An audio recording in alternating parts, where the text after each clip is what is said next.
Well, I want to just roll back a little bit to something that Kim had mentioned in terms of, her being a mom of so many children. I mean, you can see the role of gender bias, because I don't think that if she was a man that we would be talking about, is he a fit father when he's trying to be VP and raising 5 children and she's got this young child? I mean, is that...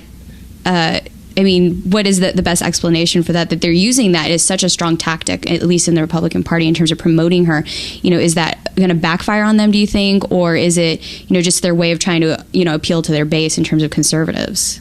I don't know if you want to... Actually, it worries me a little, because if she fails, then in some ways it could sort of be symbolic of the failure of feminism in general, that, see, we told you can't do it all. If you have children, maybe you should not be doing the high-powered thing, and maybe stay at home with your kids, or at least have a job that has less responsibility. That's sort of one of my worries that I have about this, how this could play out.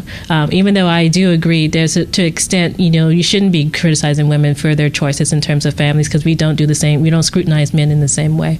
Right, I agree with you completely. We don't, and certainly nobody's asked Obama, who's taking care of his children, and he has 2 young daughters, and so obviously it's a complete double standard, and so that's been articulated, but also wisely used by the McCain campaign. Not the double standard itself, but her motherhood is promoted, right? So if you listen to her speech that she gave at the convention, she started off, I'm a mother, I'm a wife, and introduced all of her children, and we saw the baby, and saw the baby again, and so and again and again over and over again. And so, and frankly, we saw, if you watched Michelle Obama's speech, the same thing. I mean, this is a very successful career woman, and basically in her speech, now obviously she's not running, she's the first lady, or would be the first lady, or hopefully will be the first lady, and she immediately just started talking about her role as a wife and a mother, and so even those traditional roles had to come out, and she softened what she was wearing, and they all were wearing pink the next day, and the kids also somehow lost their cornrows, which is another interesting thing, so they straightened their hair, which is also a racialized thing, and so